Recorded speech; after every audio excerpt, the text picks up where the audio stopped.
Welcome to Rings of Power Reactions. I'm Aaron, your host and fellow Middle-earth wanderer. Here you'll find reviews, reactions, and deep dives into the lore behind Amazon Prime's Rings of Power. To go deeper, come wander with me on my main podcast, Lore of the Rings. Visit ringspodcast.com or find Lore of the Rings on your favorite podcast player.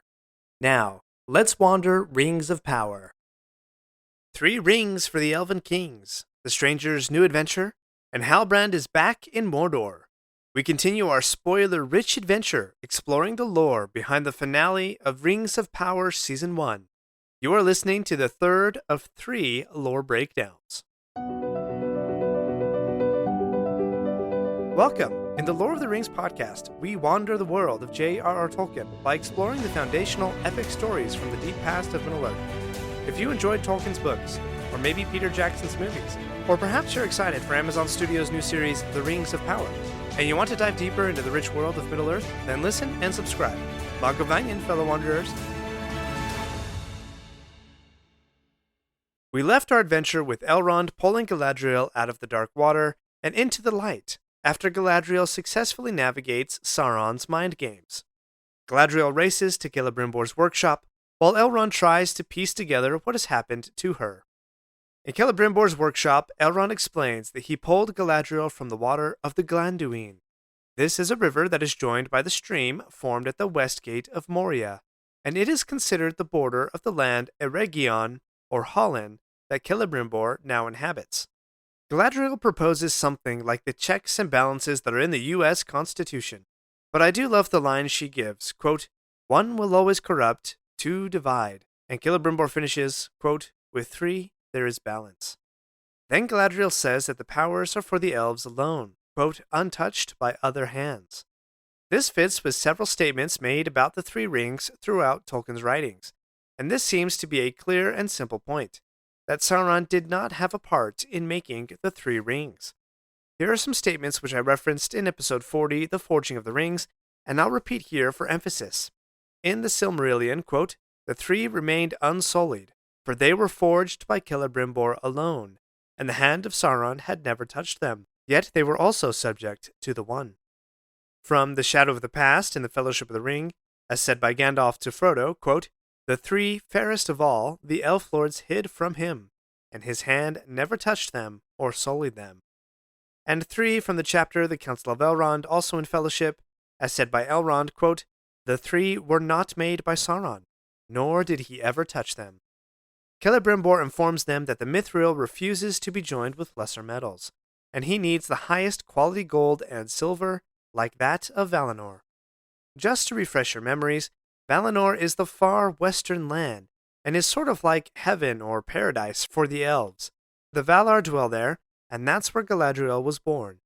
The only gold and silver from Valinor available is Galadriel's dagger. I mentioned this twice in my previous breakdown, but that dagger is a Rings of Power invention, and Galadriel took it from her brother Finrod after his death. Finrod had that dagger in Valinor, before the elves returned, as told in the Rings of Power prologue. The gold of the dagger represents the golden tree of Valinor, Laurelin, which is described in Tolkien's Silmarillion as having, quote, "leaves of a young green, like the new opened beech. Their edges were of glittering gold.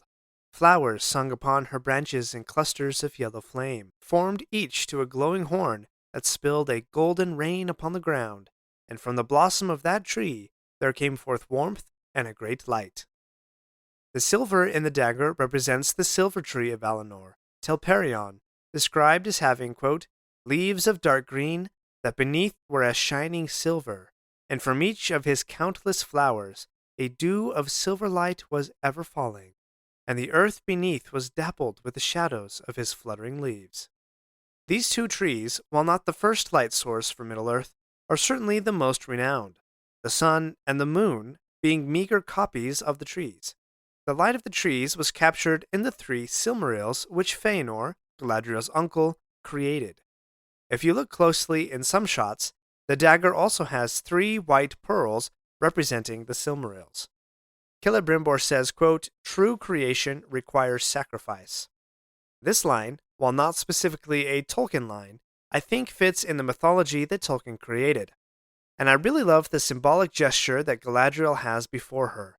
That dagger not only represents the light of the trees, but for her specifically, it connects Galadriel to her brother Finrod, and the task of fighting against evil with force, specifically hunting down Sauron. If you remember in Rings of Power Episode 1, it was the dagger, and all that it meant to Galadriel, for which she turned back from Valinor and jumped from the ship. That was a mighty choice. And now to sacrifice the dagger in the hopes of creating something new, something more powerful and meaningful than a vengeful quest of physically fighting evil, that is a mightier choice indeed. But before we see what Galadriel chooses, we jump over the Misty Mountains to the east and say goodbye to the Harfoots.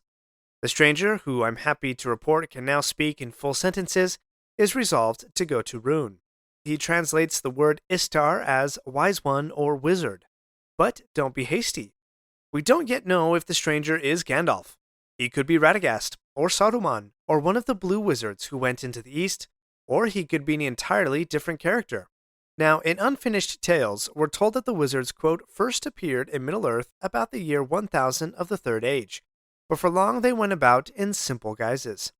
Since Rings of Power is set sometime in the Second Age, it's unclear if the stranger is one of the 5 wizards we will later know in the Third Age. However, there's some wiggle room to play with. Further in Unfinished Tales, quote, of this order of wizards, the number is unknown. But of those that came to the north of Middle-earth, their chiefs were 5. So it's possible that in this gray area, some 1 or more wizards came to Middle-earth and had little interaction with elves or men before the chief 5 wizards came in the Third Age. However, the stranger is intent on going east, and we know that the 2 blue wizards, quote, passed into the east, but they never returned. And whether they remained in the east, pursuing there the purposes for which they were sent, or perished, or as some hold were ensnared by Sauron and became his servants, is not now known. Also, Saruman, when he first came to Middle-earth, traveled into the east before taking up abode at Isengard. But again, that was during the Third Age, thousands of years after the events of the Second Age in Rings of Power. And I love the bit about adventures versus journeys. Journeys are taken alone, but adventures are meant to be shared.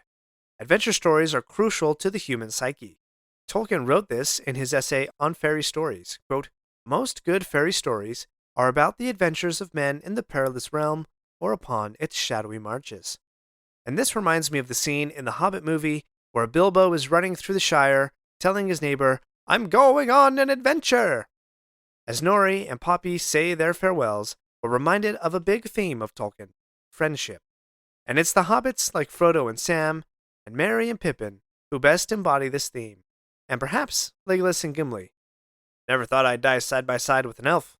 How about side by side with a friend? And Nori manages to sneak a Frodo-like line in. Quote, I haven't an inkling which way to go, she says to the stranger. Frodo said, when resolved to take the ring to Mordor, quote, I will take the ring, though I do not know the way. Also, this may be a veiled reference to a writing group called the Inklings, who were like a writing club that Tolkien and C.S. Lewis were a part of, along with various other writers.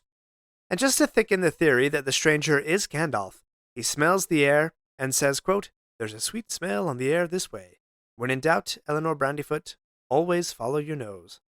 You probably don't need me to remind you of this, but that's nearly identical to what Gandalf says to Merry while choosing which passage to take in Moria. Quote, the air doesn't smell so foul down here. If in doubt, Meriadoc, always follow your nose. The actual line from the book is, quote, I do not like the feel of the middle way, and I do not like the smell of the left-hand way. There is foul air down there, or I am no guide. The stranger and Nori part ways with the rest of the Harfoots, and that's the last we see of them in Season 1. We're not done yet. If you like this episode, please leave a review and share with your friends. And remember to subscribe if you haven't already. We'll be right back. The wait is almost over. Season 2 of Amazon Prime's Rings of Power is just around the corner. And I'm inviting you to join me and fellow Tolkien fans for an exclusive live stream watch party of Episode 1. We'll dive into real-time reactions, lore insights, and fun conversation as we experience the premiere of the new season together. Don't miss out. Register now at ringspodcast.com/live. That's ringspodcast.com/live, Live. Let's experience this premiere together. We return to Eregion, where Galadriel has decided to give up her dagger for the forging of the Three Elven Rings. I found this to be a touching scene, the forge doors closing on Galadriel as the dagger melts away. Galadriel is, in a way, giving up the need for revenge, the last vestiges of war against Morgoth and Sauron. As the elven smiths carried the molten dagger from the forge, my daughter said, "Imagine if they dropped that. Oh no, we have to go all the way to Valinor." Okay, I thought it was funny. Elrond drops the mithril into the molten gold and silver as it spins in the centrifuge. Not sure why they didn't need to melt it in the forge. And for a few spins, it looks like the eye of Sauron. But the mithril accepts the gold and silver from Valinor, much to Celebrimbor's delight. They siphon off the metals and create the Three Elven Rings. Elrond is pacing like an anxious father awaiting the birth of a baby before he goes back to the river and discovers the scroll. He's starting to piece together that Halbrand was not who he claimed to be. When he returns, the 3 rings are complete. Let's pause for a moment here. Each of the rings has a name. The white ring is Nenya. It is made of mithril and bears a stone of adamant representing the air. Galadriel will be the bearer of this ring, which is also called the chief of the 3. The red ring is Narya, and had a ruby representing fire. This ring was first born by Círdan, whom we haven't met yet in Rings of Power, but he would later pass the ring to Gandalf. The blue ring is Vilya, and with its sapphire represents water. It was worn by Gil-galad, who passed it to Elrond before the battle against Sauron in which he perished. This ring is called the mightiest of the 3. An interesting tidbit is that each of these rings matches the fate of the 3 Silmarils. One Silmaril became a star in the heavens, another was cast deep into a fiery pit, and the other was cast into the sea. In the Fellowship of the Ring, Elrond explains what the purpose of the 3 rings is. Quote, "But they were not made as weapons of war or conquest. That is not their power. Those who made them did not desire strength or domination or hoarded wealth, but understanding, making, and healing, to preserve all things unstained." But what we've seen in Rings of Power has some complications. While the 3 rings were made by Celebrimbor alone, the other rings were not. Sauron had taken the fair form of Annatar, the Lord of Gifts, in which form he taught Celebrimbor and the Elven Smiths new knowledge and skill in the matters of creation and forging. The Silmarillion says, quote, "Therefore they hearkened to Sauron, and they learned of him many things, for his knowledge was great. In those days the Elven Smiths of Eregion surpassed all that they had contrived before, and they took thought, and they made rings of power. But Sauron guided their labors, and he was aware of all that they did, for his desire was to set a bond upon the elves, and to bring them under his vigilance." So this is the complication. If Halbrand is known as Sauron, how will he come back to teach Celebrimbor and the Elven Smiths? We know that the show doesn't have the rights to the stories in the Silmarillion, and the title Annatar never appears in the Lord of the Rings books, so I'll be interested to see how they dance around that issue. Here's another complication for Rings of Power. The Silmarillion states that, quote, "the 3 had last been made." So the sets of 7 and 9 rings that will go to the dwarves and men respectively should have technically been made before the 3, and as I just said, would have been made under the direct supervision of Sauron as Annatar.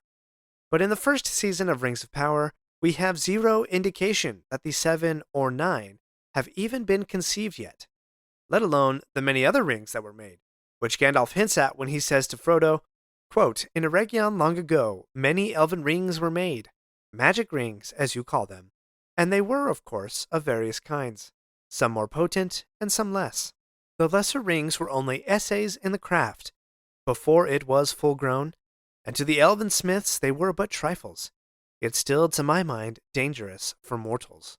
But the great rings, the rings of power, they were perilous." Again, I look forward to the creation of the 7 and 9 rings of power. However, not having the 7 and 9 rings forged yet has led to an interesting theory. and I need to credit a friend of mine for this one. This theory, or prediction rather, was derived after my friend watched the season finale and overheard the ring verse being sung in the closing credits. The ring verse is printed at the beginning of every Lord of the Rings book, and the first 4 lines are this, quote, 3 rings for the elven kings under the sky, 7 for the dwarf lords in their halls of stone, 9 for mortal men doomed to die, 1 for the Dark Lord on his dark throne. So the theory is that this first season of Rings of Power was all about the forging of the 3 rings. While season 2 will portray the 7 rings and the dwarves, the 3rd season will portray the 9 rings and the men, not to mention the rise of the Nazgul, which also happens in the Second Age, and the 4th season will explore Sauron's creation of the One Ring to rule them all, leaving the 5th season for the fall of Númenor and the establishment of Elendil and his sons in Middle-earth. Not a bad prediction in my estimation. Well, that's all the lore that I have for you today. I hope you've enjoyed wandering through the Rings of Power season finale with me. Here are my final thoughts on Rings of Power Season 1 as a whole. I am thrilled out of my mind to have more of Middle-earth being explored in a compelling, visual, storytelling form like Rings of Power. I am blown away by the visuals. I love exploring every nook and cranny of Middle-earth, from the cellars of hobbit holes to the peaks of the Misty Mountains and beyond.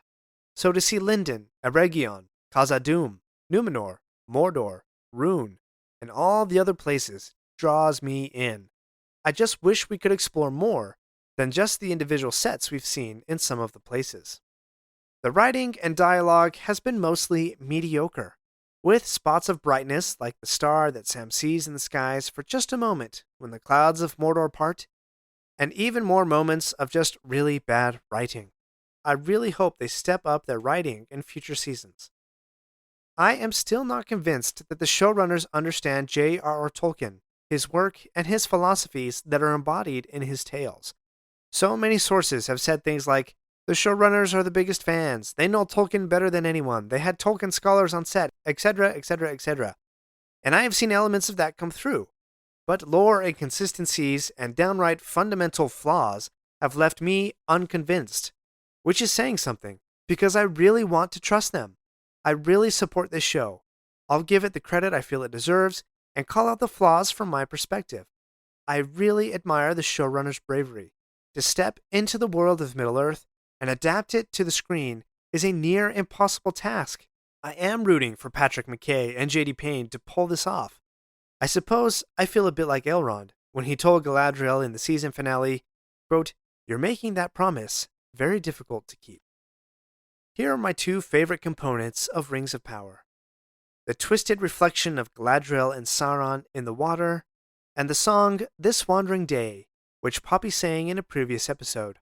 I find that song so powerful, and I actually broke down the lore behind it in episode 43. Now, I would be remiss not to mention the last scene of the Rings of Power Season 1 finale. The 3 rings dissolve to what seems like black, before we realize that we're looking at the eye of Sauron, as he, in Halbrand form, looks upon Mount Doom in Mordor. The Dark Lord has come to his land. I mentioned the ring verse earlier, and the credits roll with these words chiming in our ears, so I end this lore breakdown by quoting that poem in full. Quote, 3 rings for the elven kings under the sky, 7 for the dwarf lords in their halls of stone, 9 for mortal men doomed to die, 1 for the Dark Lord on his dark throne. In the land of Mordor, where the shadows lie, 1 ring to rule them all, 1 to find them, 1 ring to bring them all, and in the darkness bind them, in the land of Mordor, where the shadows lie.